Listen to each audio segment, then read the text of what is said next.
Hello everyone! Just getting my butter out. Okay. Do I have everything? Probably not. But as you know, I love to wing it, so that's what we're gonna do. Hope everyone is having a nice Thursday. Today we're gonna do my grandmother LuDean's Wingo Withers favorite corn pudding. She was a interesting lady, and her favorite thing to eat. Hi Barbara. I feel like I just saw you, Barbara, even though I didn't. I was just talking to Barbara on the phone. Hey Melissa, man, lots of ladlettes. So I don't even know what I was saying. LuDean's Wingo Withers, a very eccentric person, I would consider pretty bad cook, but she loves Southern food, and her specialty were scratch-made biscuits. That's the only thing she did really, really well, and thank God I have that recipe too, so one day I'll share that with you. They were delicious. I don't know how, but anyway. She's a South Carolina girl, so she liked everything with lots of butter, bacon, but burnt bacon. She's a burnt bacon girl. And corn pudding was just her favorite thing in the world. And a lot of people, like, not a lot, like 3 of you, it's kind of a lot, felt like a lot, messaged me and said, why are you doing corn pudding in the summer? Isn't that like a Thanksgiving side dish? Well, yeah, it can be. I just like doing corn pudding in the summer because that's when corn is fresh. But of course you can make it for a holiday dish as well. It makes a fabulous Thanksgiving side dish. So there's a lot of different ways to make corn pudding. Some have bread in it. Trying to think. I don't really know. I've never even made a version with bread in it. Some just have a little flour. That's what mine has. Mine's very custardy, like a pudding. And mine is also very sweet, but also savory as well. And there's a couple little things that sometimes I'll add just to change it up, and I'll mention those as we go. But this is like the most classic version of LuDean's Withers' favorite dish that she literally insisted I make every holiday, every dinner over, every random Tuesday, whatever it was, because it was her absolute favorite thing. So here's to you, LuDean's Wingo Withers. Okay, so the first thing we're gonna do, let me turn this back around. Do you guys like my curtains? I just hung them. I think they're pretty cool. And also, I painted my light fixture navy blue as well. Sorry, that was really random, but I'm pretty proud of it. Anybody who knows me knows I love blue, and if you've been in Ladles, you also know I love blue, so I'm pretty proud of my curtains. All right, as per usual, I digress. Hello, Barbara Shore. My allergies are horrible today. Anybody else feel like that? Okay, so we got a couple of different things going on. Basically, we're gonna have 3 things kind of working at the same time. One of the things that I love to do that I don't think a lot of corn pudding recipes call for is I like to saute my corn with some sweet onions. You don't have to use sweet onions, but I just love Vidalia onions because they're sweet and delicious. And you know, this time of year corn is kind of hit or miss, so I tried to get fresh corn, but I bought a few ears and tasted it, and it just kind of was like water in my mouth. But once that corn starts getting really good. So I have some ears of corn that are fresh, and then some canned corn, which I don't love doing, but canned corn's pretty good, guys. And that's kind of gross, but it's pretty good. So one of the things I like to do, like I just said, is I like to, and I'm kind of doing this a little bit in reverse from the recipe, just because it's easier for live television, so you're not waiting as long. I like to saute the corn and the onions, and also I feel like that kind of absorbs or evaporates any of the extra water, because a lot of times I hear people complain like my corn pudding is too watery, and then everybody's solution's like, oh, add more flour. Well, that just ruins the texture of your corn pudding. So I think sauteing, it also helps it taste better, but it also helps dispel any of that extra water too that makes your corn corn pudding not so appetizing. As far as oil, I'm using olive oil, but you can use any kind of oil you want. If you want something more neutral so you don't have that little extra olive flavor, you can use canola oil. I'm not really picky about that. So this is actually a whole Vidalia onion. The recipe calls for, I think, 3/4 a cup. So that's probably, I mean, this is way more than 3/4 a cup, but my family loves onions. So I'm just modifying it a little bit, because I have my two little wonderful weirdos that love onions, which isn't weird. That's awesome, right? I shouldn't have called them weirdos. Parenting fail. Okay, so you're just sauteing that until, and this will take a little longer because I added a lot of onions, but until these get soft, till they soften. And there's my 6 cups of corn. I have a mixture of white corn, yellow corn, fresh corn, canned corn, but there's my 6 cups of corn. If you are using canned corn, for the love of Pete, make sure you drain it first. Of course. So we're gonna saute that for a little while. My mom, I don't know if my mom's on here, I can't really tell yet, but my mom's an excellent cook. She got more adventurous as she got older as well. Thanks, Mom, after I left the house. Yeah, you were always really good. But when she was younger, she, like, this is really disgusting. Maybe I shouldn't say this. I'm gonna say it anyway. Because that's what I do. For like at least 1 or 2 nights a week, this is my grandmother. She would make French toast or pancakes, or I don't know what she called it, but basically it was toast, like from a toaster, oven, whatever, I don't know. And I don't even know what kind of toast, it's probably white bread. And she would put Karo syrup on it. So I don't know how my mom made it out such a good cook, but she did. My great-grandmother, Nanny, was an awesome cook. But very, very Southern in all of the recipes, all of them.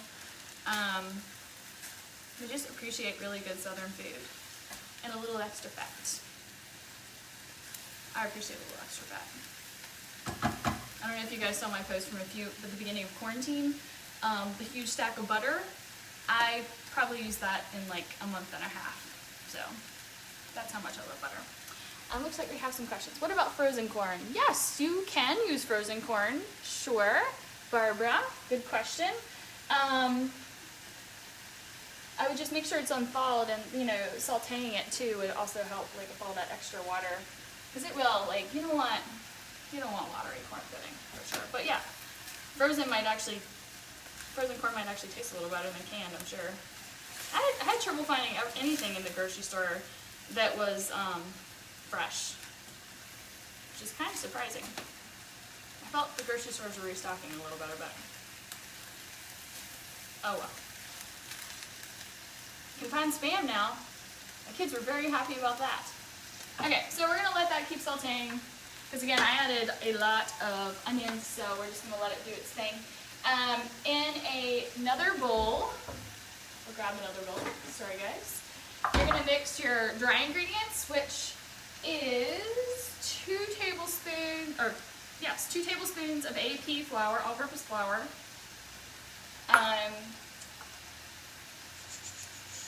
2 teaspoons salt.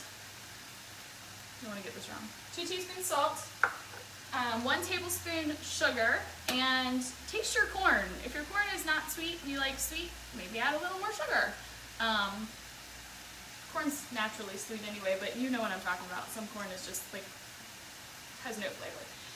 And then a teaspoon and a half of baking powder into a bowl, and just kind of stir that to, look at me, I look lost in my own kitchen. Hold on 1 second.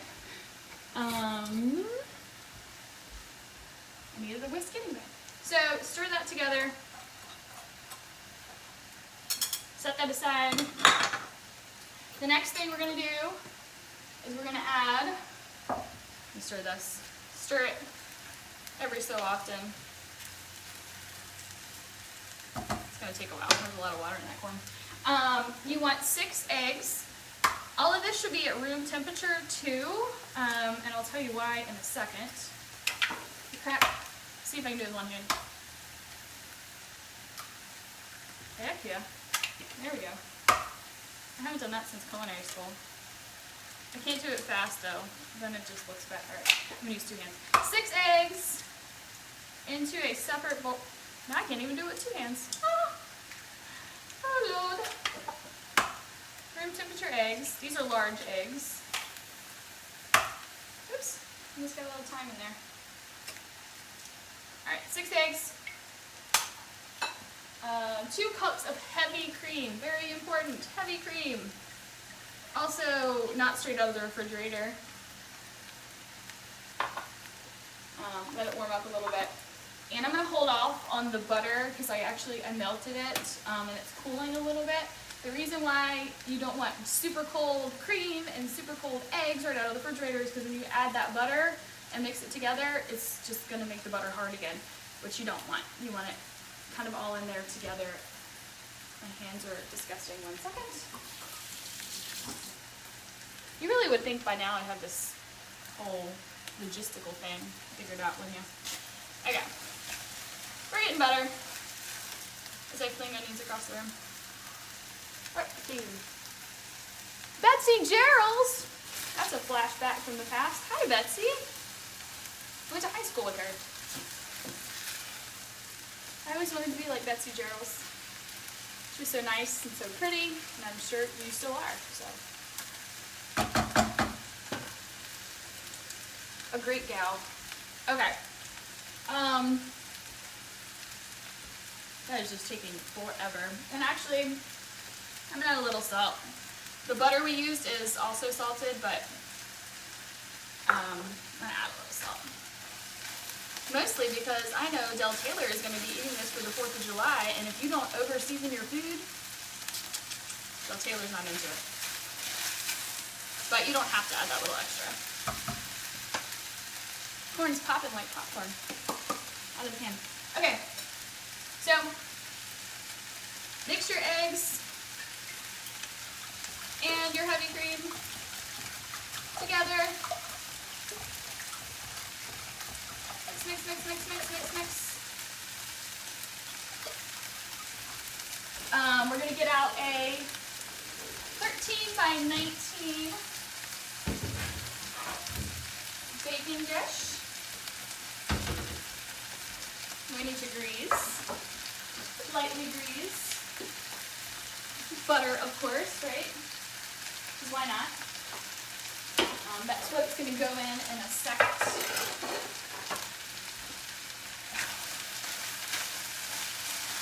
Who else has a cool, if anybody else has any other versions of corn pudding, I am always looking for a new version of corn pudding.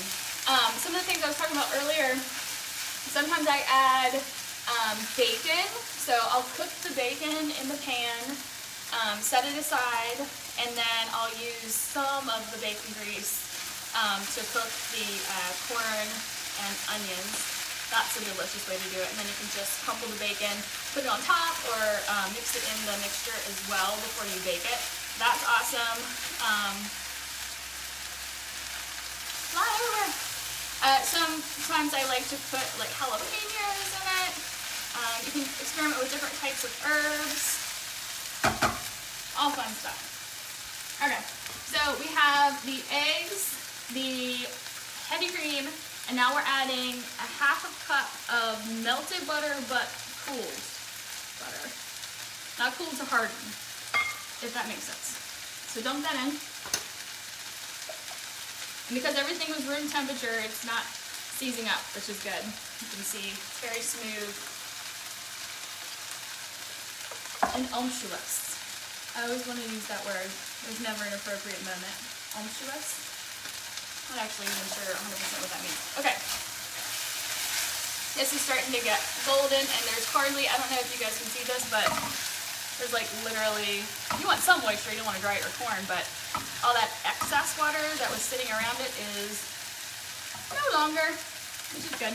Okay, then you're going to, let's set aside that and let it cool a little bit, because again, what's gonna happen when we add that to the eggs? The eggs are gonna scramble. So we'll let that cool for a second.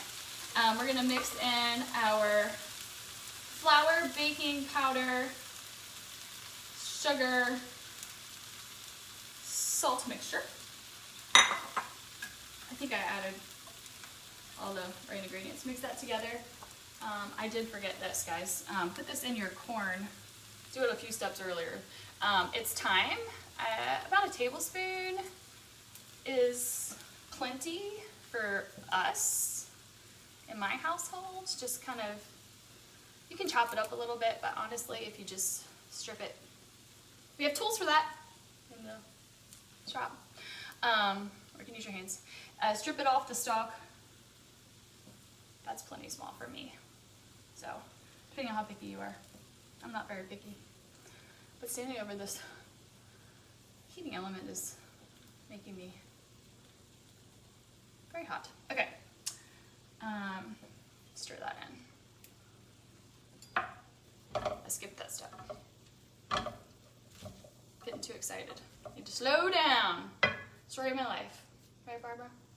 Barbara and Barbara? You know that. All right, so mix that all together.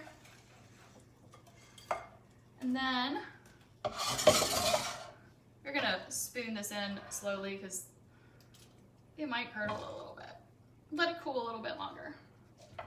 But I'm not gonna make you stand here and watch that.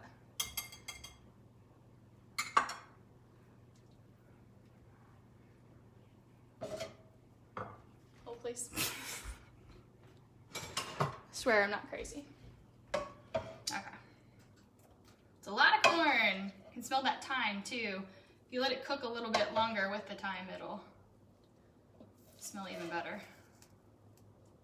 Yeah, we're not curdling. Surprising. All right. And again, this is, I don't need all of this mixture probably. I had a lot of onions.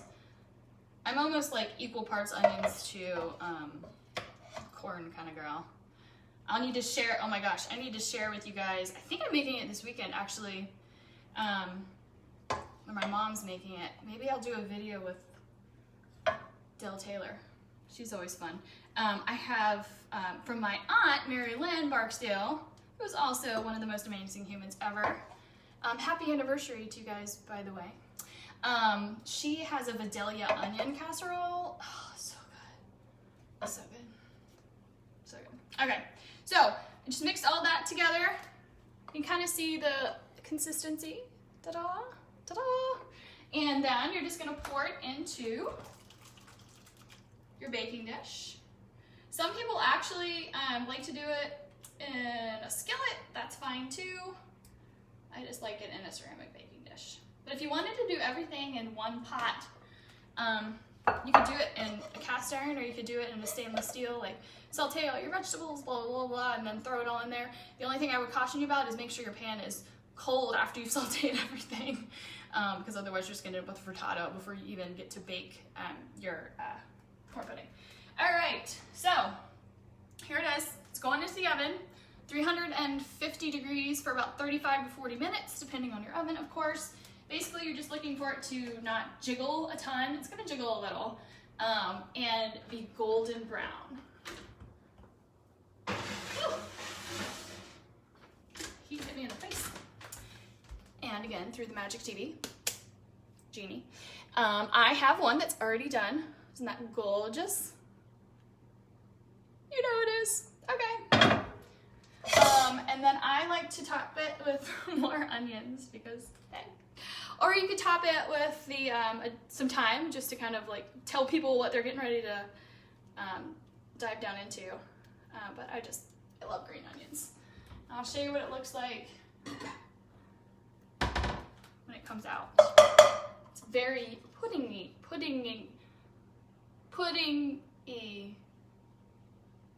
You know what I'm saying? Pudding. Okay, I don't know. I'm gonna stop now. Is that a word? See, it's held together, but doesn't fall apart. Not a ton of water in the bottom. I don't have a fork to eat this with. Show of hands, or however you do hands, a wave. How many people get annoyed on cooking shows when the host eats the food and then, do you ever wonder if they just want to spit it out? I don't know, that really annoys me about cooking shows. That was really judgmental though. Anyway, this is actually delicious and very good. If your kids like cheese too, you can add cheese in here, a little shredded cheese before you bake it, or put the shredded cheese on top. But those are really good. It's really hot, but very custardy, very creamy. I highly, highly, highly recommend it. If you can find some good corn, enjoy it this weekend, because I'm sure you may be hanging out with some family and some friends. If you have any questions, please let me know. But if you have another variation of corn pudding, I am always on the lookout, because corn pudding is one of my favorite foods. So please share, and if you make it, please share as well. And I will maybe see you this weekend. So maybe I'll try to do some Vidalia onion with Del Taylor, if she's up for that. I don't think she's here because she's not saying anything to me. But anyway, love you, Mom. Okay, guys, thank you for watching. As always, I appreciate you and love you, and hopefully I'll maybe see you in the shop soon. Okay, bye.